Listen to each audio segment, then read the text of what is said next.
Il y a du monde ce soir, je ne m'attendais pas à si tant de personnes. Et c'est pas facile. Moi j'aurais bien aimé, mais il est scellé, le pupitre, qu'il soit enlevé, au moins Frasquito, il aurait vu un petit peu le bas du tableau. Mais on ne peut pas le casser.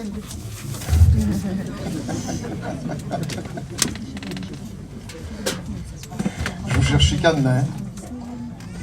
Voilà. Je n'ai pas la capacité de faciliter les choses. Je ne suis pas un orateur, on a du mal à expliquer. On prêche, vous nous connaissez un peu, hein, voilà. Mais il y a un schéma biblique qui se trouve ici, qui est intéressant. Et je pense que ce soir, ça peut être intéressant d'écouter ce qui sera dit. On m'a demandé plusieurs fois de le faire dans des églises. Je l'ai fait. Et ce soir, je ne me gêne pas de le faire.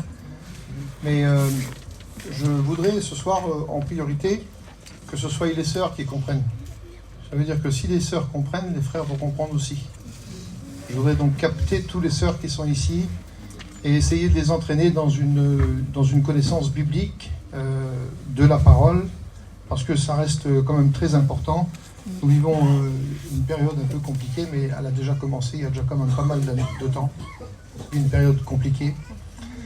Et là, on a un schéma biblique, on le trouve dans les Écritures, par exemple avec la statue de Daniel. Là, je ne suis pas très fort en dessin, mais je veux dire, cette statue-là, elle représente l'humanité d'aujourd'hui des hommes. Et ça, c'est à partir de là que la prophétie commence comme un compte à rebours. C'est-à-dire qu'on peut compter l'heure, voir un petit peu ce qui se passe. Et vous savez, on démarre de 10, 9, 7, 8, voilà, c'est ça. La prophétie qui se trouve là-bas, le personnage ici, il y a 4 empires, 4 rois qui vont se succéder. Alors, si vous voulez, moi je vais m'approcher un petit peu pour vous montrer. Je vais me mettre de cette façon-là. Je ne verrai peut-être pas tout le monde. Donc, c'est qu'il est le petit. Là, ici, par exemple, vous voyez, là. Cette période-là, c'est la période du roi Nebuchadnezzar. Les serviteurs de Dieu qui sont ici connaissent, les chrétiens aussi connaissent. C'est, si vous aimez mieux, c'est un compte à rebours de temps. À partir de là, à partir de la tête, on est 604 ans avant Jésus-Christ. Le Christ doit venir, mais Dieu va inspirer un homme qui s'appelle le prophète Daniel, et Daniel va réceptionner dans son cœur tout ce livre. Le livre de Daniel, c'est une prophétie complète, hein. Donc il ne faut pas oublier ça, c'est très important. Et dans le livre de Daniel, il y a le personnage que vous voyez là. Moi, je l'ai dessiné parce que dans le livre de Daniel, il est écrit, mais il est comme un dessin, quoi, si vous aimez mieux. Les serviteurs de Dieu connaissent tout ça, hein, d'accord ? Et donc là, ici, on a un personnage qui est la représentation des peuples mondains de la terre et qui vont jouer un rôle dans la prophétie. Et là, nous sommes devant une prophétie. Et comme Daniel donc, est en déportation, il y a eu plusieurs déportations, et comme Daniel, lui, va partir en déportation, il se trouve à la période du roi Nebuchadnezzar, dans lequel il a rencontré un problème, cet homme. C'est le roi le plus important de l'Ancien Testament par rapport aux nations étrangères. Il y a eu des rois qui étaient des rois hébreux, mais ils étaient importants parce que c'était des rois hébreux dans le canon hébraïque. Tandis que là, on est devant le roi le plus important. Et quand on regarde la statue, elle va dans une dégradation. C'est-à-dire que là, ici, on a une tête d'or. Moi, j'ai fait le dessin avec je sais pas moi, une couronne rouge. C'est un communiste. Donc, bon, on a une tête avec une tête d'or. Et le personnage dominant de la situation, qui est un animal, c'est le lion. Et celui-ci, c'est le roi des animaux. Hein ? Et quand on peut voir, par exemple, le lion est supérieur à l'ours, le lion est supérieur au léopard, et le lion est supérieur à cette bête-là, mais cette bête-là, elle n'est pas identifiable. C'est une bête terrible, avec des dents de fer, et qui détruit tout sur son passage. Donc c'est pas une bête physique, c'est les hommes qui sont devenus des bêtes et qui tuent les hommes avec le fer. Et ça, c'est l'Empire romain de l'époque. D'accord? Donc je redémarre en haut. Ici, on est dans le livre de Daniel, chapitre 2, versets 1er à 3. Donc finalement, Dieu détruira la statue symbolisant la domination mondiale qui va jouer son rôle ici et qui jouera aussi avec son rôle dans le courant du temps. Dans le courant du temps, par exemple. Parce que c'est vrai qu'à partir de la croix, le Christ a racheté les païens et il s'est tourné vers les païens. Et cette période-là, Israël est toujours dans sa fonction, mais les nations sont évangélisées, le monde est évangélisé, mais cette statue, elle parcourt les temps jusqu'à cette période-là. Je reviens de l'autre côté. Là, ici, on a donc une tête de fer, et puis une tête d'or, avec un roi dominant, le plus important, il s'appelle Nebuchadnezzar, le roi de Babylone. Une contrée très importante, et c'est le premier roi le plus dominant qu'il peut y avoir. Daniel est en prison. Et il y a quelqu'un qui a fait quelque chose de mal dans la royauté du royaume de Nebuchadnezzar, et qui se trouve avec Daniel en prison. Et il y a un dialogue qui est en train de se faire avec ces deux hommes-là. Et puis pendant que lui, il est en prison, Daniel, avec un homme qui fait partie de la cour du roi, il se passe quelque chose, le roi a une révélation, il a un songe, il ne sait pas l'expliquer, alors il appelle tous les gens de son royaume, et c'est tous des hommes qui sont dans le monde, mais qui veulent expliquer, comme aujourd'hui, des gens qui n'ont pas l'esprit de Dieu, et qui veulent expliquer les choses de Dieu. Sans l'esprit de Dieu, on ne peut pas les expliquer. D'accord? Et donc, ils viennent devant Nebuchadnezzar, et puis il dit, je veux qu'ils viennent vers moi, mais je ne leur dirai pas ce que j'ai vu, ce que j'ai compris, mais il faut que ce soit eux. Alors, si c'est des vrais hommes de révélation, alors qu'ils viennent, mes sujets, et qui me révèlent ma situation.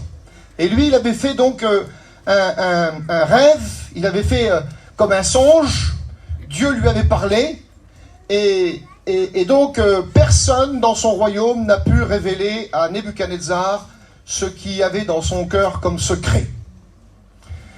Et cet homme est sorti de prison, il était avec Daniel en prison, et d'un seul coup, il voit le roi, il a été réétabli dans sa position, il voit le roi, et il dit sur le roi, il dit roi, il dit, je connais moi l'homme qui peut révéler ton cœur. Il dit, il est en prison. Il s'appelle Daniel. Alors il dit tout de suite, le roi, allez me le chercher. Alors il ne vient pas comme un vainqueur, l'autre, il vient comme un prophète, parce que c'est un prophète. Un prophète, c'est dangereux, attention, je vous le dis. Très dangereux, un prophète. Et puis, les serviteurs de Dieu, dans la prédication, peuvent basculer sur la prophétie. Ils peuvent prêcher par une prophétie, et ils peuvent révéler quelqu'un par la prophétie. Donc, il faut faire attention à un serviteur de Dieu. C'est très dangereux, il faut bien se comporter. Donc ici, on est devant Daniel, qui est devant le roi, et le roi lui dit, ben écoute, il dit, révèle-moi, et puis voilà, moi je veux que tu me révèles, j'ai rien à dire. Alors Daniel se met à part, et Dieu révèle à Daniel tout ce que le roi a vécu. Et quand il lui explique, ben il est dans tous ses états, le roi. Il découvre en Daniel un homme qui a l'esprit du Dieu vivant. Gloire à Dieu. Et puis donc, là, à partir de là, Daniel devient le personnage le plus important après le roi Nebuchadnezzar. Dans le royaume de Nebuchadnezzar, il est le deuxième personnage après le roi. Vous vous rendez compte un petit peu? Il lui a révélé la situation et le voilà maintenant lié avec Nebuchadnezzar. Mais bien sûr, il ne va pas suivre Nebuchadnezzar en tant que païen, mais ça va être une contribution pour les Juifs qui sont liés dans cette époque-là, dans ce secteur, et il va y avoir des bienfaits qui vont se passer, d'accord? Donc Nebuchadnezzar est la tête d'or, le roi le plus dominant de la statue de Daniel. Il est tout en haut. Et après, quand on descend, par exemple, il est donc la tête d'or, il est le lion, 604 ans avant Jésus-Christ, Et après, il y a donc des autres personnages qui veulent écrouler ce roi. C'est la domination des hommes, ça. Je pense que dans les choses de Dieu, ça ne doit pas se faire. Mais dans le monde, la compétition existe. Et donc là, ici, les Mèdes et les Perses. Donc les Mèdes et les Perses, c'est plus la tête d'or, c'est plus le lion, c'est plus on va au terme de la fin, plus le métal se dégrade. Et la valeur, le métal perd de la valeur. Si le métal perd de la valeur, aussi l'estimation des personnages aussi perd de la valeur. Vous comprenez ça? Ça va avec tout. Mèdes et Perses, donc la poitrine, ici, donc, et les deux bras. Et là, on n'est plus avec la tête d'or, mais on est avec de l'argent. Le métal a changé, et on est dans une période de 535 avant Jésus-Christ. Et là, ici, on a un animal qui s'appelle l'ours. Il fait un coup de patte, l'ours, et puis il détruit quelqu'un. Mais le lion restera quand même le roi des animaux dans cette affaire. Mais ça passe. On est un autre personnage. Ensuite, on a les Mèdes et les Perses et Alexandre le Grand. L'histoire, vous la connaissez aussi avec. Moi, je ne la connais pas spécialement à fond. Mais Alexandre le Grand, c'est un grec. Et là, ici, on est donc le métal, c'est plus de l'argent ni de l'or. C'est du bronze, du cuivre. C'est un mélange de cuivre avec du bronze. Ça fait donc ici de l'airain. Et là, l'animal, c'est un léopard. 334 avant Jésus-Christ. Donc, une dynastie qui est partie, une deuxième qui est partie, et à chaque fois, il y a eu toujours un vainqueur. Et là, c'est une troisième qui est partie, et cette troisième-là, maintenant, on bascule sur l'Empire romain. Et l'Empire romain, donc, a assiégé Jérusalem, 395, jusqu'après Jésus-Christ. Donc, mais elle arrive ici, dans cette période-là, en 333, elle arrive et elle prend le pouvoir. L'armée romaine prend le pouvoir. Donc ici, les Romains, c'est donc les Césars. Et là, ici, on est dans la période des deux jambes, les jambes de fer, des pieds de fer et des pieds d'argile. Des pieds de fer mêlés d'argile. D'accord?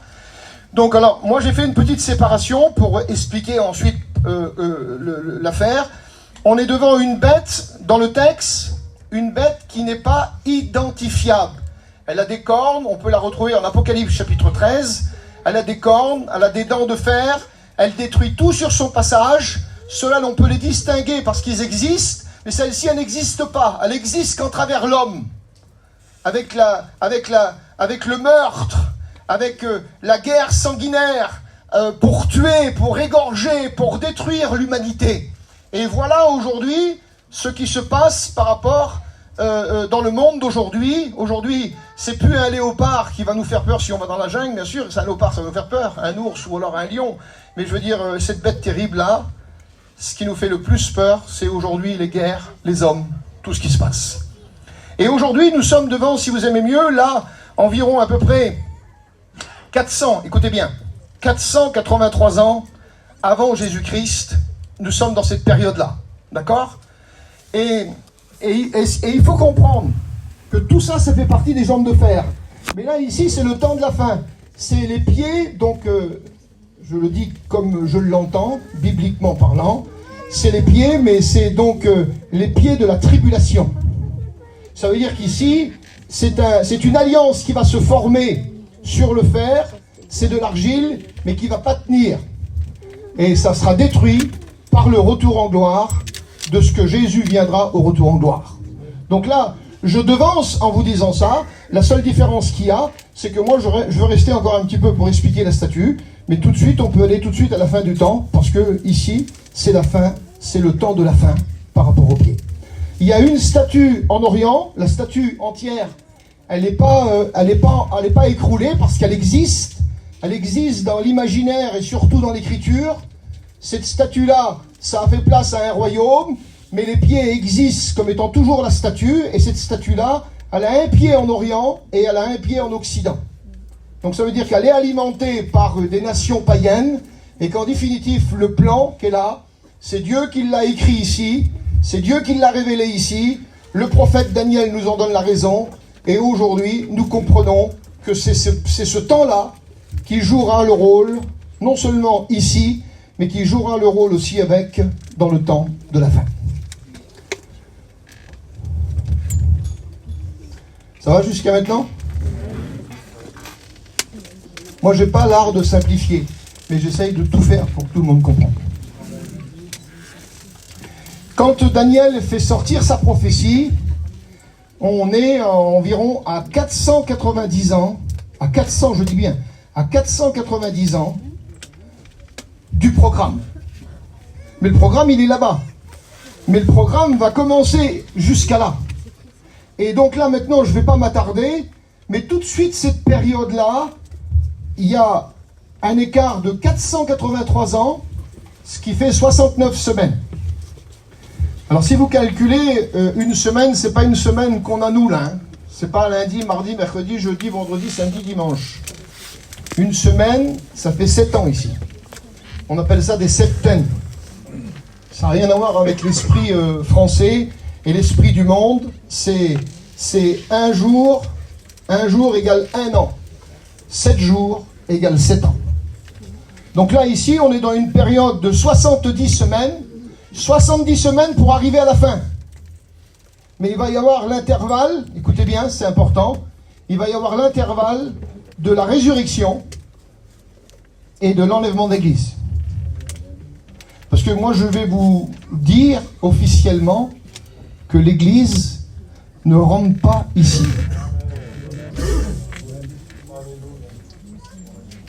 Je ne l'ai pas inventé, hein, c'est l'Écriture qui le déclare. 70 semaines fait 490 ans. Et il faut savoir que quand la statue est en place, pour arriver jusqu'à la mort du Messie, il y a 69 semaines qui fait 483 ans. Et quand le Christ monte sur la croix et qu'il meurt, ça y est, les semaines prennent fin, c'est-à-dire cette partie de 69 semaines a été accomplie, et il n'en reste qu'une seule semaine. Et le plan de Dieu a fait de pousser cette semaine à 2 jours, et nous sommes ici dans la dernière semaine de Daniel. Mais au milieu, il y a le temps de la grâce pour faire rentrer tous les païens, c'est pour ça qu'il faut répondre, faire rentrer tous les païens dans la volonté de Dieu, et devenir transformés, baptisés du Saint-Esprit, ayant des dons spirituels, des ministères au milieu de nous. C'est pas le temps de l'Ancien Testament, nous sommes dans le Nouveau Testament. L'Ancien Testament a été accompli par la mort du Messie, et aujourd'hui nous sommes dans une propulsion de l'Esprit pour atteindre tous les peuples. Le Christ apparu. Il paraît, vous savez très bien comment ça marche de toute façon, de la mort du Messie, c'est 33 ans. On calcule comme ça, hein, on va pas se compliquer, on va calculer le plus simple possible. Mais en faisant le plus simple possible, c'est la réalité ce que je suis en train de vous dire. C'est la véritable réalité, d'accord? Donc Christ à 30 ans, il commence son ministère. On a Jean-Baptiste qui va le révéler, il va le présenter, parce qu'il est le prophète, le dernier prophète de l'Ancien Testament, dans lequel sa tête va tomber, parce qu'il ne peut plus y avoir d'autres prophètes, parce que toutes les prophéties ont été annoncées, et le dernier prophète qui prophétise le Messie présent dans l'époque de Jean-Baptiste, sa tête est coupée pour dire maintenant il n'y a plus besoin de prophétie, parce que le Messie est là, et que maintenant c'est lui le personnage numéro 1 du plan de Dieu. Donc le Christ va mourir à la croix. Il y a plein de détails encore à dire ici, mais je vous le dis tout simplement, le Christ va mourir à la croix, il va donner sa vie. Mais avant de mourir à la croix, il va dire sur ses disciples, laissez-moi vous dire un petit mot, je reviens sur l'Ancien Testament, je vous dis quelque chose. Dans l'Ancien Testament, Israël était, si vous aimez mieux, dans une alliance de mariage avec l'Éternel. Mais Israël n'a pas bien fonctionné dans toutes ces époques. Et Dieu a envoyé à Israël sa lettre de divorce. C'est important ce qu'on dit là. C'est pour imager, si vous aimez mieux, l'infidélité d'un peuple qui s'appelle Israël. Donc il va envoyer sa lettre de divorce. Et le Christ est venu pour ramener les cœurs d'Israël, mais ils n'ont pas voulu. se soumettre à la volonté de Dieu. Et à un moment donné, le Seigneur lui-même va les rejeter. Quand il rentre sous l'ânon, dans Zacharie chapitre 9, quand il monte sur l'ânon, et là c'est comme une simulation, je dis bien, mais alors c'est une simulation prophétique, dans le sens que il va y avoir un retour en gloire, que tout le monde va acclamer le roi des rois. Mais Zacharie 9.9 présente le Christ monté sur un ânon et rentré dans Jérusalem, où il y a 3 catégories de personnages qui vont acclamer le Seigneur. Il y a des personnages qui sont volontaires de dire Hosanna, Hosanna. Il y en a qui discutent, qui disent mais on le connaît, c'est le fils d'un tel, c'est ceci, la critique de l'époque. Et donc tout de suite, si vous aimez mieux, tout ce qu'ils ont dit de louange va être contré pour ceux qui sont en train de faire des critiques. Et là, les véritables adorateurs qui se trouvent dans ce texte, ce sont les enfants, dans lesquels il n'y a pas de préjugés, et qu'ils sont en train de dire des louanges du Seigneur, remplis du Saint-Esprit, remplis de la présence de Dieu. Et les vrais adorateurs qui se tenaient ici, ce sont des enfants. Et ces enfants-là sont la représentation de tous ceux qui vont écouter la parole, qui vont l'accepter, et qui vont naître de nouveau, qui vont devenir des enfants en Christ. Donc ici, on a ce qui se passe. Mais à partir de là, le Seigneur, avant de mourir, c'est marqué dans l'évangile de Matthieu, chapitre 26 et le verset 26, il va dire sur ses disciples, « Allez me préparer une place, j'ai besoin de partager la Pâque avec vous, il dit le Seigneur. » Et partager la Pâque, c'est un repas hébraïque, un repas qui se faisait, l'amertume et tout ce qui s'ensuit, tout était là. Et d'un seul coup, il monte dans une chambre haute, meublée. Et là, j'aimerais attirer votre attention parce que c'est très important. C'est ce qui donne un tremplin, si vous aimez mieux, à cette note biblique qui se trouve ici. C'est-à-dire qu'à partir de là, Israël a été rejeté parce qu'elle a commis, pardonnez-moi du mot, l'adultère. Elle a été infidèle à Dieu. Elle a été infidèle à Dieu. Et Dieu veut chercher maintenant, comme Abraham avec Isaac, veut chercher pour son fils une fiancée. Et là, les 12 qui sont là dans cette soirée pour prendre la Sainte Seine, il se passe quelque chose. Ça va, vous suivez? Si vous me le dites, s'il y a quelque chose qui ne va pas. Je reviens en arrière, j'explique, je ne sais pas. D'accord? Donc, le soir, pendant qu'ils sont là tous assis, le Seigneur veut préparer la Pâque. Mais là, ici, il a donc les 12 qui sont avec lui. Le seul évangile qui parle, qui va plus loin dans le langage, c'est l'évangile de Jean. Mais dans l'évangile de Matthieu, l'évangile de Luc et l'évangile de Marc disent la même chose. Mais Jean rajoute quelque chose. C'est que Jésus leur a lavé les pieds. Dans l'évangile de Jean. Et dans les autres évangiles, non. Alors ils prennent la Sainte Seine, ils ne prennent pas la Sainte Seine, ils prennent la Pâque. Et après avoir pris la Pâque, le Seigneur enlève un linceul et il prend une bassine avec de l'eau et il leur lave les pieds. Et c'est l'évangile de Jean qui décrit ça dans le chapitre 12 et 13 de son évangile. Et il dit que le Seigneur a lavé les pieds à tous les disciples. Et quand il arrive à Pierre, il dit « Ah non, Seigneur, tu ne vas pas me laver les pieds. Il dit « Lave-moi aussi le corps, la tête. » Et puis Jésus lui répond. Il lui dit « Pierre, tu discutes. Il dit, si tu dis qu'il faut que je te lave, non, ça peut pas être comme ça. Il dit, jusqu'à maintenant, s'il faut que je te lave, ça veut dire que jusqu'à maintenant, ma parole n'a pas fait effet en toi. Mais il dit, tu es baigné, mais baigné de ma parole. Ça veut dire que quand tu es baigné de la parole, tu es sanctifié par la parole. Parce que la parole, elle a le pouvoir de sanctifier un homme. Aujourd'hui, c'est une action de l'esprit qui est beaucoup plus puissante, mais seulement avec le langage du Seigneur, ou seulement, même s'il n'y a pas de présence de Dieu et que quelqu'un vous parle de Dieu, c'est une sanctification d'écouter dans ton oreille, dans ton cœur, les choses venant de la parole.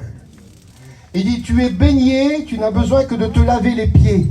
Et si tu ne te laves pas les pieds, tu n'auras pas part avec moi. Donc c'était que les pieds. Et c'est le principe de la sanctification. Donc ça veut dire que tous ceux qui sont nés de nouveau ici, vous n'avez pas besoin de vous laver encore dans le sang de Jésus alors que vous l'êtes. Mais si vous avez commis des impairs ou des difficultés, vous avez besoin que de vous laver les pieds. Ça s'appelle la sanctification. Demandez à Dieu pardon.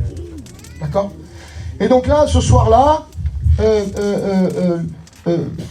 le Seigneur il lave les pieds à tous les disciples, et selon l'expression des coutumes hébraïques, on est devant, dans cette chambre haute, qui aujourd'hui, on peut appeler, si vous aimez mieux ça, la houpa. La houpa, c'est par exemple, quand il y a des festivités de noces, pas de mariage, hein, de noces.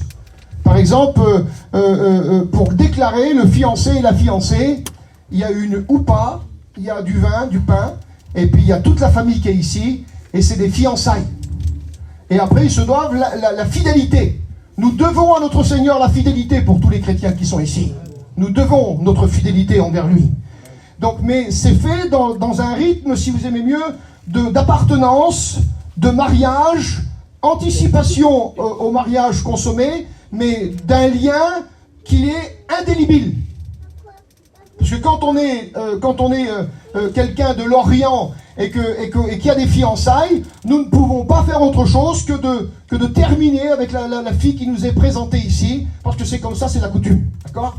Donc là, le Seigneur, lui, dans la chambre haute, il dit, allez me préparer une chambre. Quand vous verrez un homme avec la cruche, alors je me suis posé la question sur la cruche, parce que quand il a lavé les pieds des disciples, à mon avis, la cruche a servi justement pour laver les pieds des disciples. Cruche d'eau. Et donc, il lave les pieds des disciples, et arrivé dans la fin, où c'est le moment de prendre la Sainte Seine, alors là, on bascule sur quelque chose d'énorme. Nous, on ne le savait pas, maintenant on l'a appris. Nous sommes devenus fiancés avec Christ. Et nous avons un pacte de fiançailles. C'est important devant Dieu. Hein. Et nous sommes dans une nouvelle alliance. C'est comme si il nous a mis une nouvelle alliance. Israël a été rejeté. Mais là, Israël va être rejeté. Les gens qui aimaient ces traditions-là vont être rejetés parce que Dieu a envoyé à Israël sa lettre de divorce. Bon, je parle dans la liberté, je suis pas un illuminé pour dire n'importe quoi, mais je veux dire, je fais pas de prosélytisme là, je suis en train de parler des Écritures. Je suis pas en train de pousser à la colère quelqu'un ou à la haine, c'est pas un message haineux, c'est un message d'amour, de compréhension, d'action, de grâce, d'accord ? Donc là, ici, on est devant, le Seigneur va mourir, et dans la nuit où il fut livré, il participe à la Sainte Seine, il participe à la Pâque, et après avoir pris le repas de la Pâque, il prend la Sainte Seine, le pain et le vin. Et c'est à partir de là qu'il va y avoir une alliance avec les 12 qui sont ici. Bien sûr, il y en a un qui va nous quitter, parce qu'il y en a toujours des personnes qui vont nous quitter, qui vont tomber dans le péché et qui vont se perdre. Bonne chance pour ceux qui se perdent. Et là, je ne suis pas péjoratif, je ne veux vexer personne. Mais les chrétiens qui sont engagés dans la volonté de Dieu et qui laissent tomber le Seigneur, bon courage.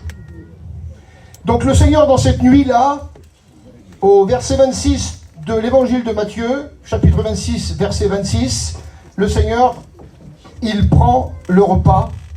Et c'est dommage qu'on n'a pas le temps de le lire, mais on peut éventuellement le lire dans l'évangile de Jean. Parce que dans l'évangile de Jean, il donne plus de détails et il donne le résumé de la fin parce qu'il dit « Je vais vous préparer une place ». C'est important ce qu'on est en train de dire là. Parce que le fiancé avait le devoir de construire la maison. Il avait 1 année, 1 an et demi, voire 2 ans si c'était trop long. Mais il avait un temps pour construire la maison, pour justement que sa fiancée puisse avoir tout ce qu'il faut. Mais celui qui dirigeait toute la manœuvre et qui savait, parce que j'aimerais vous dire, un père c'est plus qu'un fils. Le père a déjà formulé des mariages, un fils il est fils, il ne sait pas comment que ça marche. Mais tous les pères qui sont ici savent faire un mariage. Eh bien j'aimerais vous dire que Dieu sait faire un mariage. Le fils il est venu pour accomplir ce mariage parce qu'il fait partie du plan. Mais le père dirige tout ce qui va se faire. Et la Bible déclare, et je le dis ici, dans le texte, regardez, c'est très important. Éphésiens chapitre 1, et c'est le verset 9. Regardez ce qu'il est dit ici. Il nous a fait connaître le mystère. Mystère, c'est quelque chose de caché, d'accord ? De sa volonté, selon le bienveillant dessein qu'il a formé en lui-même. Il a formé un dessein en lui-même. J'aimerais vous dire que là, les anges ne savent pas que Dieu a formé un dessein en lui-même. Et il y a 2 textes qui le prouvent. Éphésiens chapitre 9, il dit Dieu a formé un plan en lui-même. Le diable, lui, il a essayé de faire ce qu'il fallait faire. Il a été déchu. Les autres anges ne savent pas, ceux qui ont resté des anges fidèles, ne savent pas ce qui se passe. Ils savent qu'il y a quelque chose qui est en mouvement, mais selon le livre de Pierre et selon le livre aussi avec d'Éphésiens, chapitre 3, il est question que les anges plongent leur regard dans l'Église pour connaître la volonté de Dieu. Ça veut dire que les anges ne savent pas ce que Dieu a fait comme plan, mais Dieu veut le révéler à nous. Amen. Et il nous le révèle. Et la révélation, je pense que ça paraît être compliqué, mais si vous sauriez comme c'est simple, devant Dieu que c'est vrai. Il semblerait qu'on complique, parce qu'il y en a qui disent ça, il y en a qui disent ça. Non, faut éviter tout ce qui va nous encombrer, et il faut regarder le Christ avant de mourir. Il va sceller une nouvelle alliance, et le texte, on va le lire, je le lis. Frasquito, tu peux le lire, toi? Tiens, il est là. Viens voir. Viens voir, mon ami. C'est Matthieu 26, 26. Là. Matthieu 26, 26. Pendant qu'il mangeait, Jésus prit du pain et après avoir rendu grâce, il le rompit et le donna aux disciples en disant « Prenez, mangez, ceci est mon corps ». Il prit ensuite une coupe et après avoir rendu grâce, il la leur donna en disant « Buvez-en tous, car ceci est mon sang et le sang de l'alliance qui est répandu pour beaucoup pour le pardon des péchés. Je vous le dis, je ne boirai plus désormais de ce fruit de la vigne jusqu'au jour où j'en boirai de nouveau avec vous dans le royaume de mon Père. » Gloire à Dieu, c'est bon, c'est bon. Il est question d'une alliance. Vous avez écouté la lecture. C'est une alliance, mais c'est une nouvelle alliance. C'est la nouvelle alliance. C'est plus l'alliance de l'Ancien Testament, c'est l'alliance du Nouveau Testament. Et Christ est venu pour amener le cœur des enfants d'Israël, mais ils n'ont pas voulu. Et le Christ, à un moment donné, selon l'expression des livres de l'Ancien Testament, il dit, puisqu'ils sont comme ça, alors maintenant je vais leur parler en paraboles. Et Jésus a fait des paraboles, et dans les paraboles, il y a toute la vérité. Et il n'y en a plus un qui a saisi la situation. C'est important ce qu'on est en train de dire. Donc ça veut dire que toutes les paraboles sont en train de délivrer le grand message, mais peu personne ne le perçoit. Et les serviteurs de Dieu d'aujourd'hui qui enseignent dans les églises, qui prêchent l'évangélisation avec les paraboles, le texte nous le dit, il est clair. Il est très clair le texte. Et je crois que ça vaut le coup de le lire aussi avec. Il est clair, ça vaut le coup de le lire. Je crois qu'il est dans l'évangile de Matthieu. Attendez, laissez-moi le regarder. L'évangile de Matthieu, chapitre 13. Voilà. Et les disciples lui disent, mais Seigneur, comment ça se fait que tu leur parles en parabole? Et Jésus leur répondit aux disciples, parce qu'il vous a été donné de connaître à vous les mystères du royaume des cieux, et qu'à eux, il ne leur a pas été donné. Ça veut dire qu'il a enlevé à Israël le privilège de connaître la voix de Dieu, et que maintenant Israël a été rejeté, et que maintenant les païens rentrent dans la grâce, et les disciples sont des Hébreux, bien sûr, qui sont avec le Seigneur, mais ce n'étaient pas des hommes extraordinaires, c'était des hommes du peuple, qui à la limite n'étaient pas comme les chefs religieux, mais ils étaient des hommes basiques, des pécheurs. Il a pris cela, il les a pris avec lui, et il les a choisis au nombre de 12, il les a établis apôtres, et voilà la puissance du ministère d'apôtre, qui est aujourd'hui à traverser les âges, et aujourd'hui nous sommes enseignés de la parole de Dieu, parce qu'elle est vivante, elle est permanente. Et il dit, à eux maintenant, c'est terminé, ils ne comprendront plus rien, mais il dit à vous, alors vous c'est qui? Ça commence là, et c'est tous les frères qui sont ici, tous les serviteurs de Dieu, et même les femmes qui comprennent aussi avec la parole de Dieu. Et tous ici, bien sûr, ça restera que les serviteurs de Dieu qui apporteront la parole, mais ici, tous les serviteurs de Dieu qui sont ici, les chrétiens qui sont versés dans les Écritures, comprennent ce que Jésus est en train de dire.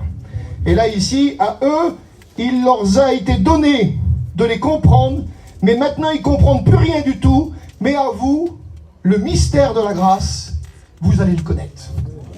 Et ce soir, nous sommes en train de comprendre le mystère de la grâce. Alors, ce qui est compliqué pour nous, le Seigneur l'a simplifié.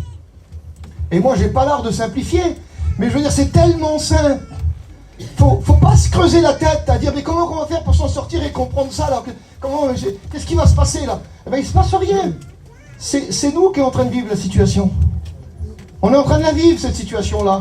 La Bible déclare que le Christ va mourir. En mourant, il y a ici dans l'Ancien Testament, avant la mort, là, ici, il y avait le sein d'Abraham. Mais Jésus va déclarer quelque chose ici. Il va mourir. Luc 23, 43, il y a un brigand de ce côté-là, un brigand de ce côté-là. Il ne va plus parler de l'Ancien Testament. Il va parler maintenant d'un nouveau lieu qui s'appelle le paradis. Là-bas, c'était le sein d'Abraham. Et là, maintenant, c'est le paradis. Alors, bon, je vous l'accorde, même si le paradis, c'est dans le même lieu que du sein d'Abraham, mais il y en a qui se réveilleront pour l'enlèvement de l'Église, et il y en a qui se réveilleront pour le retour en gloire. Donc, la seule différence qu'il y a, quand je dis réveil, là-bas, il n'y a personne qui dort. Tout le monde est réveillé. C'est important ce qu'on dit là. Dans l'au-delà, dans le sein d'Abraham, comme dans le paradis, il n'y a personne qui dort, tout le monde est éveillé. Pas plus que ça vous fait. Hein? Voilà, donc ici, il dit, tu seras avec moi aujourd'hui dans le paradis. Le Seigneur va mourir. Il y a un brigand qui est repentant, le voilà sauvé. L'autre, malheureusement, il va dans le lieu de tourment. Ici, le Seigneur est mis dans un tombeau. 3 jours après, vous savez très bien qu'il va ressusciter. Une femme se trouve devant le tombeau. Et elle est venue justement pour embaumer, pour faire ce qu'il y a à faire. D'accord? Elle attendait la résurrection, parce que Jésus avait déclaré qu'il allait ressusciter. Donc c'était pour eux, ils avaient enfermé, ils avaient tout fait ce qu'il y avait à faire. Mais là, ici, le Seigneur ressuscite. N'oubliez pas ça. Pendant son ministère terrestre de 3 ans et demi, il a toujours appelé ses disciples et amis. Alors comment peut-on basculer de disciple à ami? Eh bien, quand on a quelqu'un qui travaille pour nous, on ne le connaît pas, on dit, ben, tiens, ça c'est un bon travailleur. Mais après, quand il est habitué avec vous, puis que ça fait un moment qu'il est avec vous, vous êtes obligé de changer la relation que vous avez avec lui, et vous l'appelez mon ami. Mais jamais ils n'ont été appelés frères. Mais à la résurrection, il les appelle mes frères. Pourquoi? Parce que Christ a tout payé. Mort, ressuscité, il a fait de notre statut des frères véritables en Christ.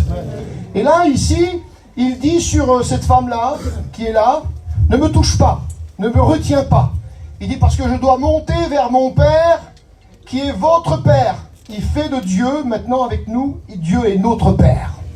Je dois monter vers mon Père qui est votre Père, vers mon Dieu qui est votre Dieu.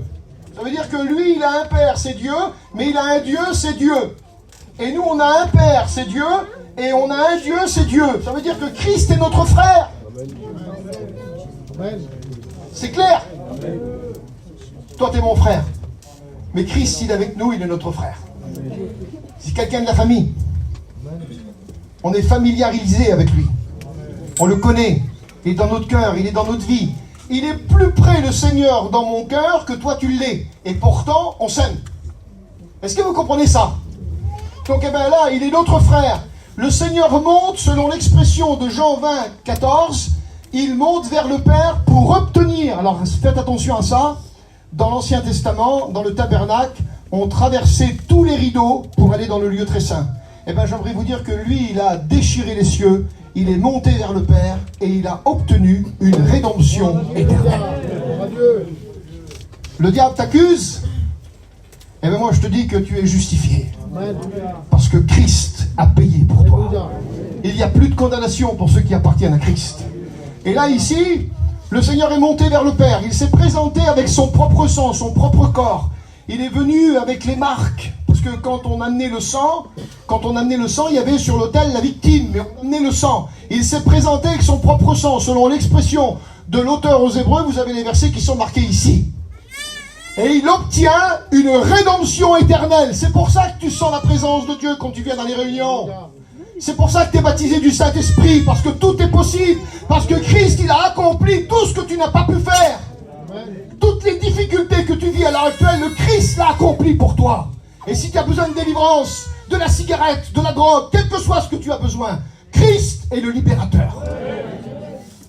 Ici, il monte le Seigneur. Il obtient une rédemption éternelle. Et la Bible déclare que le soir de ce jour, il était avec les disciples dans la maison le même soir. Il est parti le matin, il est revenu le soir avec la délivrance de nos péchés. Vous vous rendez compte un petit peu? Et le soir, quand il est rentré dans la maison, il n'y avait qu'un seul personnage qui n'était pas là. Il s'appelait Thomas. Et le texte nous dit, Thomas n'était pas là, les disciples étaient là. Et quand Jésus s'est présenté, il n'a pas tapé. Personne ne côté. Il n'a pas tapé. Il a traversé les murs. Et il est rentré dans la maison. J'aimerais vous dire que quand les chrétiens ressusciteront, corps Anastasia, de votre lit, vous partirez et vous déjouerez toutes les dimensions, parce que le corps Anastasia traverse les murs. Et là, ici, le Seigneur est revenu ce soir, et il est revenu avec les stigmates. Il avait les mains percées, le côté percé. Et tous les disciples l'ont vu. Ils ont dit, Seigneur, c'est pas possible, Seigneur, c'est toi. Ils s'en trouvaient mal. C'est l'expression gitan, ça, d'accord? Ils s'en trouvaient mal, c'est pas possible. Mais comment c'est? Et puis d'un seul coup, le Seigneur disparaît. Mais là, j'aimerais attirer votre attention à tous les lecteurs de la Bible. Il y a quelque chose qui se passe. Parce que le texte dit 8 jours après. Mais il faut savoir que dans cette journée-là, cette nuit-là, là où il a apparu, c'est le premier jour des 8 jours. Pour aller à l'autre maison, il nous reste 7 jours. Mais le texte dit 8 jours après. Je ne sais pas si vous saisissez le sens. Un jour s'est passé. Et 7 jours, le Seigneur réapparaît dans la maison. J'aimerais vous dire que le Seigneur, on le connaît ici.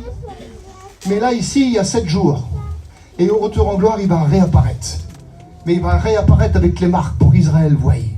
Et le texte dit ici que quand Thomas est rentré, Jésus avait disparu. Et il a dit, mets tes doigts dans mes marques. Il a dit sur les disciples. Les disciples, c'était quelque chose de terrible. Et quand le Seigneur disparaît, Thomas il rentre dans la maison. Mais Thomas représente l'incrédulité d'Israël au retour en gloire qui lui faut des preuves. Et quand le Seigneur revient avec les marques, Alléluia, il voit. Donc là, ici, Thomas n'est pas là. Mais le Seigneur disparaît et Thomas, tout de suite, il arrive dans la maison et il dit, Thomas, c'est pas possible, mais où c'est que t'étais? C'est pas possible. Comment ça se fait que t'étais pas là? Mais pourquoi? Ben, il dit, le Seigneur, on l'a vu, on l'a touché, on a mis les doigts dans les marques, il s'est passé des choses terribles. Et puis d'un seul coup, il se met en colère. Il dit, de toute façon, moi je crois pas. Il dit, pour que je croie, il faut que je mette mon doigt dans ses marques et il faut que je mette ma main dans son côté. Le Seigneur n'était pas là. Il ne l'avait pas écouté dire ça, le Seigneur. Mais 7 jours après, dans une maison, le Seigneur revient. Et quand il revient, il est derrière Thomas. Thomas, il est là, et le Seigneur, il est derrière Thomas. Et le Seigneur lui dit, Thomas, mets tes doigts dans mes marques et mets ta main dans mon côté. Et quand il met les doigts dans les marques et la main dans le côté, Thomas dit quelque chose d'exceptionnel. Il dit, tu es le Seigneur, mon Dieu. C'est la véritable reconnaissance de la divinité de Jésus. Et Israël, Thomas est la représentation de cet Israël qui passera dans la grande tribulation, arrivé à la fin, et qui verront le Christ revenir en gloire avec les marques, et ils se convertiront parce que c'est comme ça que ça s'est passé. Le côté percé, les mains percées, et Thomas, dans son incrédulité, représente Israël qui a besoin de voir quelque chose. On continue ? Le Seigneur arrive ici pendant sa résurrection. Pour arriver à la Pentecôte, il y a 40 jours. Mais ces 40 jours en question sont 40 jours dans lesquels le Seigneur a édifié les disciples. Il les a rendus, si vous aimez mieux, à son ascension, ils étaient OK sur toutes les situations que Jésus avait fait. Pourquoi? Comment tu peux le dire ça, Samy? Eh bien, j'aimerais vous dire, oui, il y a quelque chose de très important qui nous le présente. C'est que quand Jésus est parti, et que ses pieds se sont levés, et qu'il est parti vers les hauteurs, et que les anges ont dit, il est parti de cette manière-là, et reviendra de la même manière. Le texte nous dit que tous ceux qui étaient là l'adorèrent. Et dans l'adoration, il n'y a plus de doute. Tu ne peux pas adorer si tu doutes. Et donc là, ils sont OK avec sa résurrection, avec son ascension. Et là, ils découvrent véritablement que le Seigneur est là et les anges sont ici pour annoncer la nouvelle. De la même manière qu'il est parti, il reviendra. Là, les anges parlent d'un retour en gloire. De la même façon qu'il est parti, il reviendra, mais il reviendra ici, visiblement, pour tout le monde. Est-ce que ça vous parle? Donc là, ici, le Christ a scellé le mariage par la Sainte Seine, et maintenant, pendant une période de 2 jours, Jésus dit dans l'évangile de Jean, je m'en vais vous préparer une place, et là où je serai, je vous prendrai avec moi, et puis il y a plusieurs demeures dans la maison de mon Père, et si c'était pas vrai, je vous l'aurais dit, mais c'est la vérité, je reviens.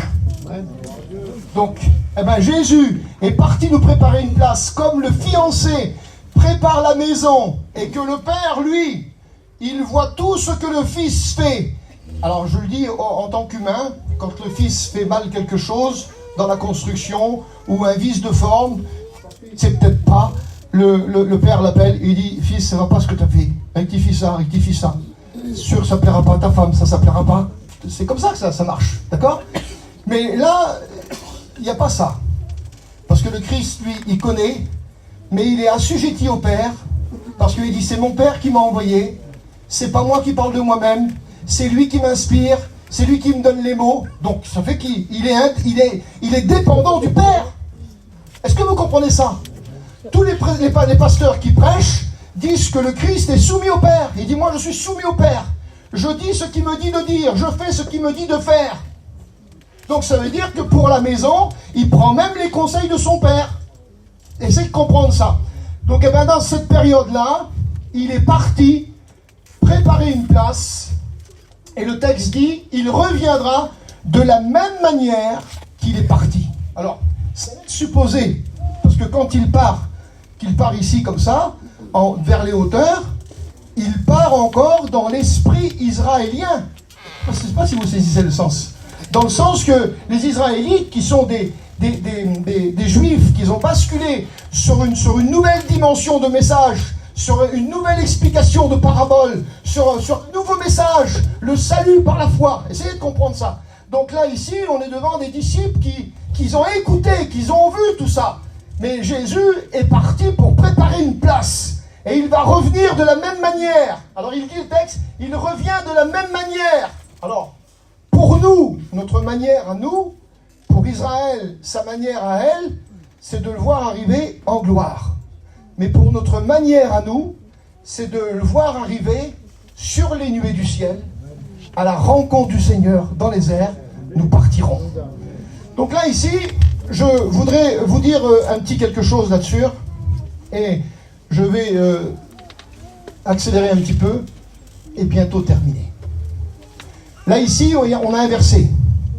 Il dit, Matthieu 24, 36, « Pour ce qui est du jour et de l'heure, personne ne le sait, ni les anges dans les cieux, ni le Fils, mais le Père seul. » Une expression difficile à expliquer. Mais j'aimerais quand même vous dire que le Fils se substitue au Père, et c'est pas gênant qu'il ait sorti ce verset-là, parce que c'est Jésus qui en parle, Matthieu 24, 36. Il dit, même le Fils ne sait pas, parce que Jésus s'assujettit à un mariage qui est en train de se faire et dans lequel Dieu règle toutes les situations. Je ne sais pas si vous saisissez le sens. Même pour des enfants qui font des mariages, les parents qui font des mariages, il y a aussi avec des grands-parents qui sont ici. Et, je ne sais pas, moi, il peut y avoir, par exemple, mon fils, mes petits-enfants, ils se marient, et puis moi, je suis là, puis je dis, fils, ça va pas, là? Comment tu fais pour la maison comme ça? Fais autre chose, on essaye toujours de donner des conseils, je ne sais pas si vous comprenez. Et bien là, une chose qui est sûre, c'est que lui, il connaît le Père, et il sait que le plan vient du Père, et que lui ne doit rien rajouter, parce que là, il se soumet, il se substitue à ce que le Père a déclaré dans l'Ancien Testament. Il a rejeté Israël, il fait venir une nouvelle fiancée, il y a un lien de fiançailles qui est en avant, et que maintenant le mariage va se faire, et le Fils se substitue au grand patron qui est le Père, et c'est pas gênant pour lui, parce qu'il est venu, parce que c'est le Père qui l'a envoyé. Donc là, ici, il est question que le Père seul, parce que c'est l'affaire de la maison, et c'est l'affaire du mariage. Les fiançailles sont faites, maintenant il reste la deuxième chose à accomplir, c'est le mariage. D'accord? Et donc là, ici, on a des versets qui sont un peu embêtants. Là, il est question de l'enlèvement de l'Église, 1 Thessaloniciens 4, 16, 13, 14, 15, 16, 17. Et là, on a aussi avec ce Seigneur, je fais... Ah, écoutez bien, hein, c'est très important. Ici, Luc 13, 32. J'ai évité de mettre beaucoup de versets, parce qu'après, on ne s'en sort pas. C'est des versets qui sont stratégiques dans cette affaire. D'accord? Et c'est pour pas... J'ai pas la puissance de simplifier, mais j'ai essayé de comprendre qu'il faut faire un petit peu simple aussi. D'accord? Là ici, donc je fais des miracles aujourd'hui et demain. Alors ça veut dire quoi ça? Eh bien ça c'est la grâce de Dieu. Et qui c'est qui fait des miracles? Qui c'est qui fait des miracles? Alors j'accepte, ça dit Jésus là, d'accord? Alors Jésus, d'accord, mais c'est nous qui fait des miracles. Il nous a donné le ministère. Le ministère c'est un miracle. Donc, s'il y a des guérisons, il nous a établis dans le ministère pour guérir. L'onction d'huile, guérison. Bénédiction. Non, je voudrais motiver la situation. Parce que c'est vrai en plus. Et c'est pas une erreur ce qu'on est en train de dire. On est en train de dire la vérité. Les serviteurs de Dieu ont reçu le pouvoir de guérir. C'est pas la peine de se fatiguer à dire comment je vais faire, se forcer la tête pour essayer que tout soit guéri. Non, c'est le principe de la foi et le ministère qui se manifeste. Rien d'autre que ça. Donc il est question de 2 jours de grâce. Et 2 jours de grâce, c'est le temps qui a été donné pour que le Fils prépare la maison. Dans le temps de l'histoire du peuple, d'accord? Et bien là, quand on calcule par exemple, il y a environ à peu près 6000 ans du départ, attention, hein, du départ d'avec Adam et Ève pour arriver jusqu'à ici, il y a 6000 ans d'histoire. 6 jours. Il a fait en 6 jours. Mais 1 jour est 1000 ans. 1 jour est représenté aussi comme 1 an, mais 1 jour est représenté aussi comme 1000 ans. Donc ça veut dire qu'en 6 jours, il a fait toute cette histoire-là, qui est merveilleuse, et il s'est réservé un jour de repos, qu'on appelle le millénium. C'est le jour du repos de l'éternel, celui-là. Ça fait comme un sabbat, si vous aimez mieux, un sabbat millénaire. Mais là, ici, nous sommes ici devant une construction qui est en train de se faire. Et là, pendant ces 2 jours, c'est qui a fonctionné? C'est plus les autres, c'est l'Église. C'est nous qui fonctionnons depuis 2 jours. Depuis le réveil, ici, là, à la Pentecôte, où l'action du Saint-Esprit est venue. C'est un moment de joie, ça. Écoutez bien, cette période-là va exploser dans le millénium. Quand je dis exploser, elle est prévue dans le millénium. D'accord? Mais le Seigneur, lui, qui dirige le plan, il l'amène directement, la chambre haute, à 10 jours de repentance. Il l'amène comme les fêtes de l'Éternel de Lévitique 25. Il y avait 10 jours de repentance. Et dans ces 10 jours de repentance, lui, il amène le Saint-Esprit, et les voilà remplis du Saint-Esprit, débordant du Saint-Esprit, c'est devenu des bombes de Dieu. Important. Et donc là, pendant ces 2 jours, nous sommes en train de... Le Christ est parti nous préparer une place, mais il revient. Alors je voudrais vous lire des versets qui sont un peu complexes, et peut-être complexes, mais surtout faciles à expliquer, parce que devant un plan comme ça, on ne peut pas essayer de dire n'importe quoi. Au son de la trompette de Dieu, le Fils s'est substitué au Père pour le mariage. Au son de la trompette de Dieu, égale le chauffard. Le Seigneur lui-même, le Fils, ramènera avec lui ceux qui sont décédés il descendra du ciel, il ira les chercher au paradis, et il les enverra dans le corps de la tombe. Et les morts en Christ ressusciteront, glorieux, avec un corps Anastasia, pour ne plus jamais mourir. À l'exemple de Jésus, et je le crie tout haut, parce qu'il y a des versets qui prouvent tout ça, c'est que Jésus avait 30 ans, 33 ans, il était dans la fleur de l'âge. J'aimerais vous dire que les cheveux blancs nous ont humiliés, les rides nous ont humiliés. Tout le monde court pour essayer d'enlever les cheveux blancs, les rides, des pommades et tout ce que vous voulez. J'aimerais vous dire qu'on ne va pas ressusciter à 90 ans ou 100 ans, on va ressusciter à 30 ans. Sans rides, sans misère, sans barbe blanche. Nous allons ressusciter comme le Seigneur. Sa résurrection, c'est notre résurrection. Sa vie, c'est notre vie. C'est pas possible. Il ne peut pas avoir une fiancée avec une figure différente. Il aura une fiancée avec un seul visage. Le visage de la jeunesse. Ah oui. Visage de la jeunesse. Les cheveux blancs, c'est l'humiliation du corps. La fatigue. Et pardonnez-moi, je le dis avec beaucoup de respect pour les personnes âgées qui sont ici. Que Dieu vous bénisse. Nous sommes ici sur la terre et nous sommes assujettis à tout ce que nous vivons. La seule différence qu'il y a, c'est dans l'attente de la résurrection. Tout va changer. Je termine. Le Seigneur, parce que le Père, c'est lui qui donne dans les séances hébraïques, dans la doctrine hébraïque, c'est ça, c'est comme ça se fait encore aujourd'hui. C'est le Père qui sonne du chauffard. Et quand il sonne du chauffard, il doit sortir de la maison du Père et il va chercher sa fiancée. Et sa fiancée, c'est nous. Côté.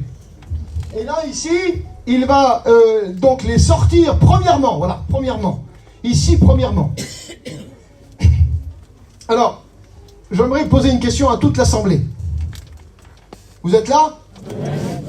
Allez, je pose une question à toute... Il y a un bonhomme bleu, là. Et là, il y a un bonhomme noir. Qui c'est pour vous, celui-là?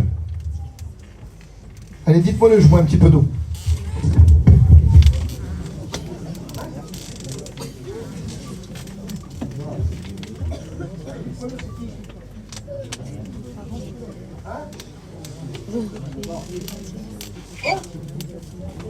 L'Antéchrist.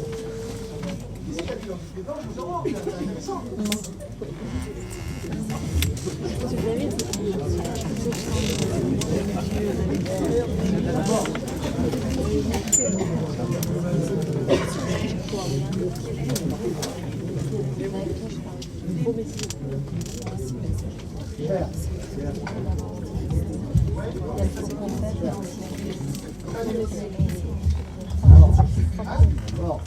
Je n'ai pas compris. La mort? Non. Non, c'est pas la mort. Allez-y, je fais chercher un petit peu. Hein? Ça représente le corps corruptible, bien sûr. Mais là aussi, c'est le corps corruptible. Les deux seront le corps corruptible. Parce que ça, le bleu, c'est l'Église. Et lui, c'est qui, là? J'ai écouté l'Antichrist. C'est ça? Alors, si c'est l'Antichrist, il y a un problème. Si c'est l'Antichrist, il y a un problème. Un problème doctrinal. Parce que l'apôtre Saint Paul déclare que nous retenons l'impie. C'est même pas l'anté. Si à l'anté, on rentre dans la période de la tribulation. Et c'est pour ça que moi j'ai voulu bien parler de ce que l'apôtre Saint Paul dit. Pardon? Non. Non. L'idée peut être bonne, parce que le dessin peut te faire croire ça. Non, même pas. Même pas. Non. Lui, il est vivant, et nous aussi, nous sommes vivants. Là. Non. Non, c'est pas ça. C'est pas ça. Non, l'apôtre Saint Paul dit ça. Écoutez, je vous donne la réponse. L'apôtre Saint Paul dit ça. Nous retenons l'impie. Et cet impie-là, que veut dire le mot impie? Le mot impie, je le dis avec douceur et avec beaucoup de respect pour les inconvertis qui sont au milieu de nous. tous les hommes sans Dieu sont des impies. J'étais, moi, cet homme-là, impie. Et le mot impie veut dire un homme pécheur, tout simplement. Mais un homme dans lequel peut basculer une folie pour les choses ténébreuses, une folie pour... Vous comprenez ce que je veux dire, hein, d'accord? Donc, eh bien, lui, ici, nous, on est l'obstacle. Et depuis 2 jours, depuis 2000 ans, nous retenons l'impie. Premier jour, et là, on est dans le 2e jour. C'est important ce qu'on est en train de dire. Et là, on est toujours en train de le retenir. Parce que si nous, on n'est plus là, l'impie rentre dans la tribulation, là. Et il devient antéchrist. Et il bascule sur l'antichrist, le faux messie. Est-ce que vous comprenez maintenant? Est-ce que c'est clair? Donc nous, ici, l'Église, c'est marqué dans l'épître Thessaloniciens. Regardez, on va le lire. Comme ça, au moins, la lecture va faire taire nos raisonnements.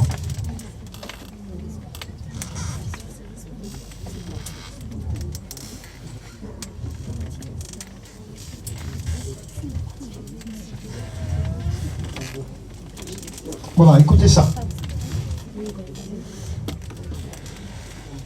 Je lis, si vous voulez suivre avec moi, vous pouvez le faire au verset 6.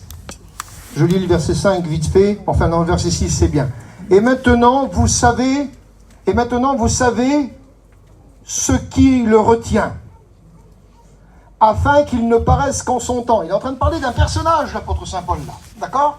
Vous savez ce qui le retient, afin qu'il ne paraisse qu'en son temps. Verset 6. Car le mystère de l'iniquité agit déjà. Nous sommes aujourd'hui dans le mystère de l'iniquité qui agit déjà. Il faut seulement que celui qui le retient encore, et que celui qui le retient encore, c'est le corps du Christ, c'est nous qui le retenons. Nous, là, ici, le bleu, là, c'est nous, ça. Vivant sur la terre à l'heure actuelle, pendant qu'on est en train de parler dans cette réunion. D'accord? Eh bien, tant qu'on est là, on retient l'apparition de l'impie, qui deviendra antéchrist et antichrist. Est-ce que vous comprenez? Mais comme nous, on va être enlevés, après, ben, il prendra la place qu'il veut, nous, on n'est plus là. Mais bonne chance à ceux qui vont rester. Et là, le texte, il est clair comme de l'eau de roche. Alors paraîtra l'impie que le Seigneur Jésus détruira par le souffle de sa bouche et qu'il écrasera par l'éclat de son avènement. L'apparition de cet impie se fera par la puissance de Satan, avec toutes sortes de miracles mensongers, des signes, des prodiges de mensonges, des signes et des prodiges de mensonges. Donc c'est pas la vérité. C'est peut-être déplacer les choses ou faire des choses qui ne correspondent pas, mais c'est pas la vérité, d'accord? Et avec toutes les séductions de l'iniquité pour ceux qui périssent, parce qu'ils n'ont pas reçu l'amour de la vérité pour être sauvés, et tous ces gens-là périront parce qu'ils n'ont pas reçu l'amour de la vérité pour être sauvés. Amen. C'est plutôt dire, c'est délicat de dire amen. Parce que là, il va y avoir des perdus. Amen pour les sauver. Alors, ici, nous retenons un personnage. Et le personnage que nous retenons, c'est l'homme impie. Est-ce que vous pouvez me donner l'heure, s'il vous plaît? Donnez-moi l'heure. Alors, il est 10h moins 20. À moins 10, j'arrête. Vous allez voir, j'arrête à moins 10. Donc, nous, ici, on est enlevés.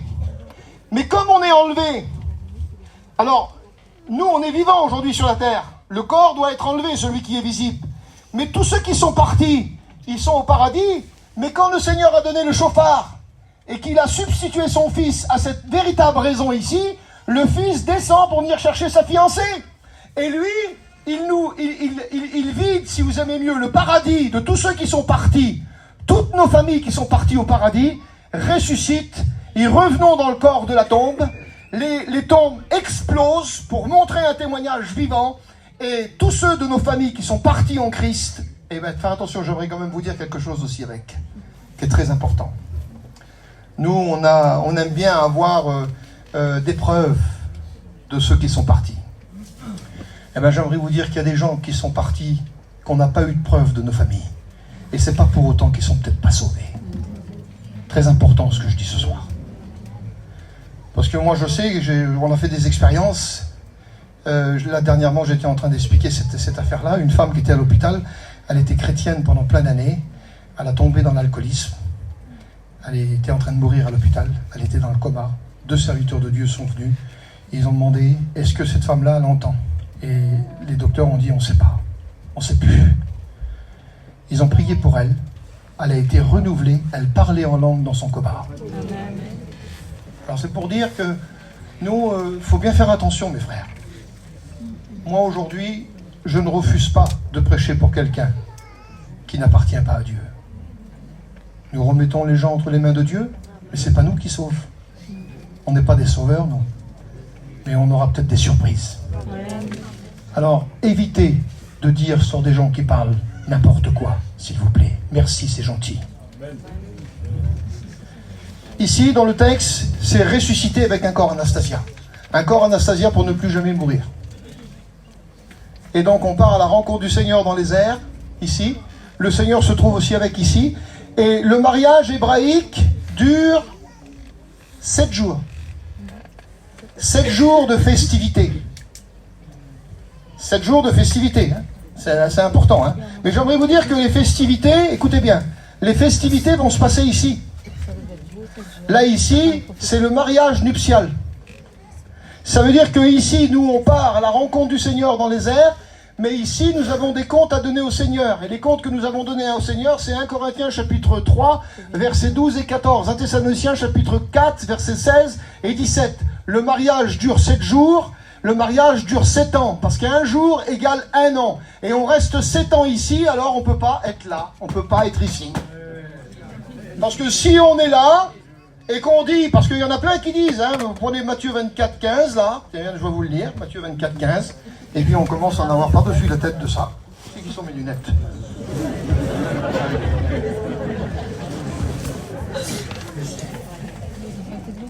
Regardez, Matthieu 24, 15. Alors, j'aimerais vous lire un texte qui est très important, qui se trouve dans l'évangile de Luc, très important pour les serviteurs de Dieu, parce que là, c'est un texte qui porte à confusion, mais j'aimerais vous dire que le grec fait la différence et on est obligé de se soumettre à cette lecture-là. D'accord?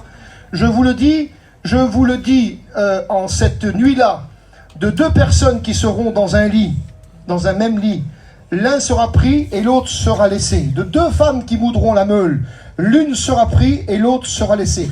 Et j'aimerais vous dire que ça, c'est pas l'enlèvement d'église. Et il y en a plein qui disent que c'est l'enlèvement d'église, mais c'est pas l'enlèvement d'église. Parce que le texte est en train de nous donner la réponse. C'est le mot phugos et le mot paralambano. Qu'est-ce que ça veut dire, Samy? Ça veut dire que les anges sont venus vers Lot, ils l'ont pris de Sodome et Gomorrhe par la main, et Sodome et Gomorrhe, c'est la finalité ici. Je te fais lire le verset tout à l'heure à toi. Il est question d'Israël qui sera appelé Sodome et qui sera appelé Égypte. Donc, là, ils seront pris par les mains, dans le sens... Et ils verront le Seigneur revenir en gloire et ils se convertiront, ils se donneront à Dieu. Mais là ici, c'est pas un enlèvement d'un homme et sa femme dans le même lit, ou alors de 2 femmes qui sont en train de moudre à la meule. C'est pas un enlèvement. C'est des anges qui viennent prendre Lot et devant la maison, il y a des hommes qui veulent tuer les anges et il y a un aveuglement sur les hommes qui sont ici, les hommes méchants. Et il prend la femme de Lot et Lot par la main. Et c'est le mot accompagné des anges, c'est être accompagné et sans que le pied se lève de terre. Donc il n'y a pas d'enlèvement de l'église dans Luc chapitre 17, il n'y a pas d'enlèvement de l'église dans Matthieu 24 et il n'y a pas d'enlèvement de l'église dans Marc 13. Parce que c'est l'apôtre Saint Paul qui dévoile le mystère de la grâce, l'enlèvement de l'église, c'est Thessaloniciens et les Corinthiens. Donc là, ici, on donne une réponse à ce verset. Et le verset, il fait foi, parce que ici c'est le mot paralambano, et quand vous étudiez le mot paralambano, il vous donne tous les détails de ce qui est dit ici. Donc ici, on reste 7 ans. Il y a un texte dans Matthieu 24 qui porte à confusion aussi avec, et j'aimerais vous le dire, et nous allons terminer dans 5 minutes. Matthieu 24. Matthieu 24 et le verset 15. Alors faites attention, le verset 15, il est important. Le Seigneur, à partir de Matthieu 24, il est en train de parler et il donne 3 dimensions. Et les disciples posent la question, dis-nous quand cela arrivera-t-il? Eh bien, le temple va être détruit dans 37 ans. Voilà, c'est tout. Et après, qu'est-ce qui va se passer? Eh bien, il va y avoir un temps de 2000 ans. Et après, qu'est-ce qui va se passer? Eh bien, il va y avoir le millénium. Il est en train de donner 3 réponses. Mais là, ici, dans le texte, Jésus focalise sur un verset. C'est Matthieu 24, 15. Et regardez ce que Jésus dit. Il dit, c'est pourquoi, lorsque vous verrez l'abomination et la désolation dont a parlé le prophète Daniel, établi en lieu saint, que celui qui lit fasse attention. Et le verset 16 donne une réponse.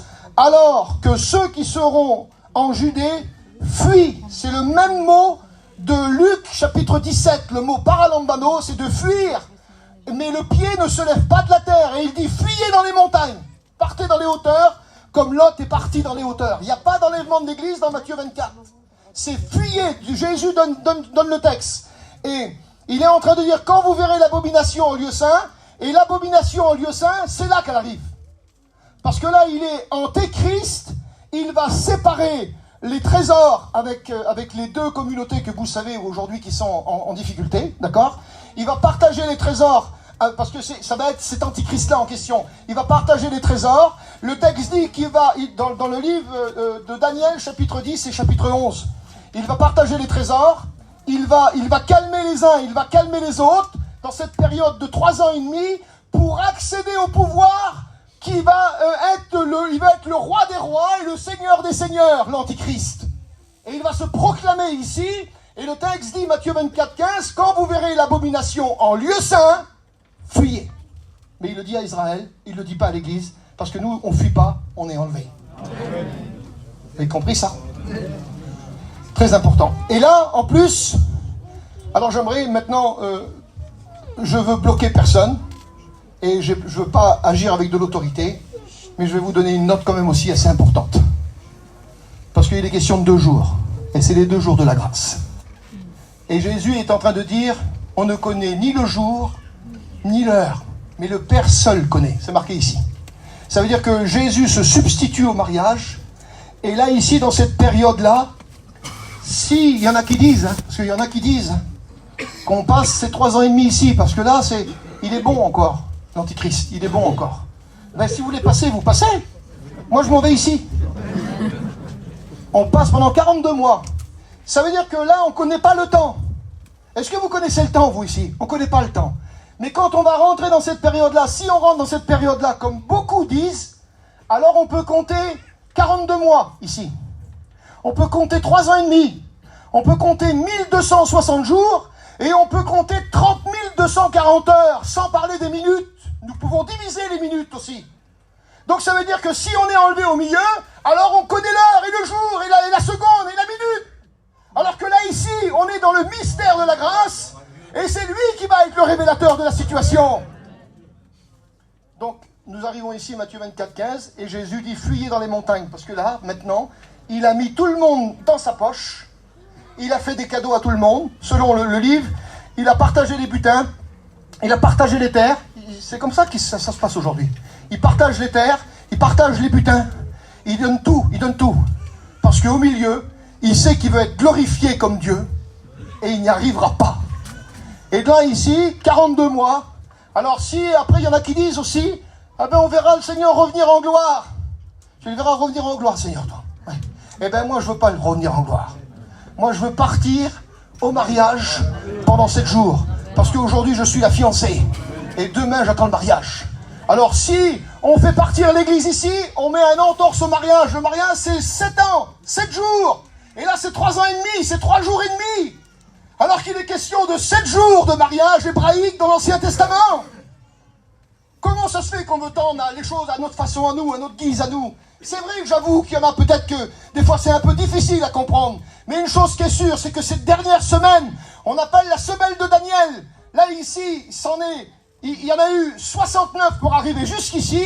Le Seigneur a poussé la dernière semaine de Daniel à 2 jours.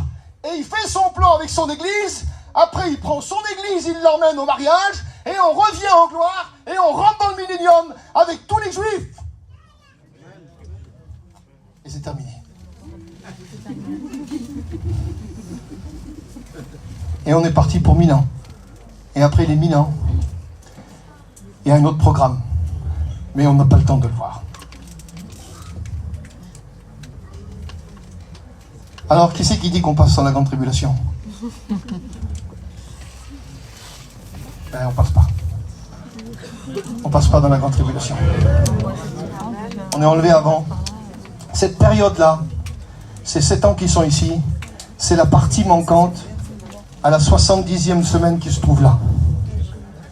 Écoutez, de là jusqu'à là, c'est accompli 69 semaines, 483 ans. Et la prophétie prévoit 70 semaines, 490 ans. Le Christ meurt à 483 ans de la prophétie, à la 69e semaine. Il a poussé la semaine à 2 jours, et il fait son plan, parce que maintenant il a rejeté Israël qui a péché, et maintenant il se tourne vers les païens, et il les fait rentrer dans la grâce, et c'est pour ça qu'il faut prêcher partout, à tout le monde, toutes les grandes valeurs de la parole de Dieu. Et on les fait rentrer dans la grâce, pour emmener nos familles avec nous, et partir au ciel. Il est -10, j'arrête. Que Dieu vous bénisse.